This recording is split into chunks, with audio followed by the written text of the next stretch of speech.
Good evening, friends. So, today we are going to talk about glycolysis. So, glycolysis, it's also called Embden-Meyerhof pathway. So, why name it Embden-Meyerhof pathway? It's because these were the two scientists, student and teacher-student duo, who discovered this pathway. And the significance of this pathway will be discussed in the subsequent videos. Now, to begin with, we'll first break down this term. So, glyco means something sweet, and when you say lysis, of course, it's breakdown, right? Then, to begin with, this video will only give you the introduction of glycolysis. So, now for the gist of it,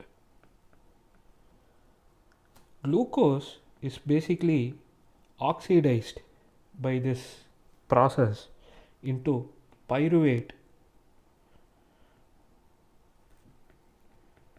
or lactate, depending upon oxygen availability and if it is aerobic or anaerobic, and also we acquire some ATP.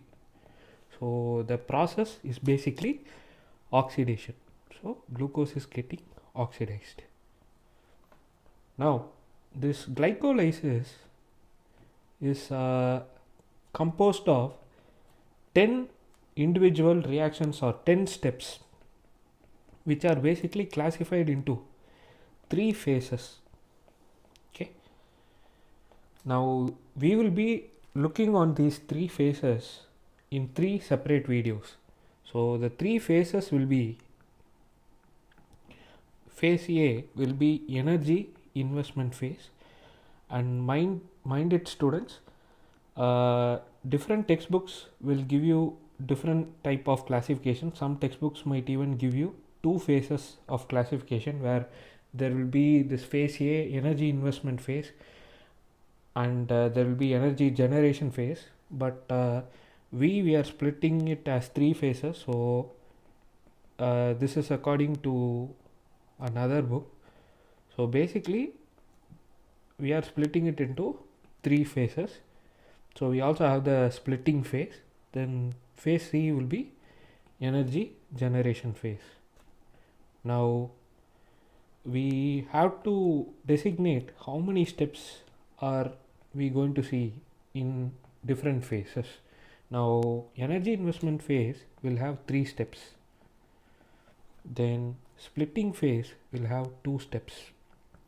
And finally the energy generation phase, or the phase where the ATP is actually produced, will have 5 steps or 5 reactions in it. So thank you.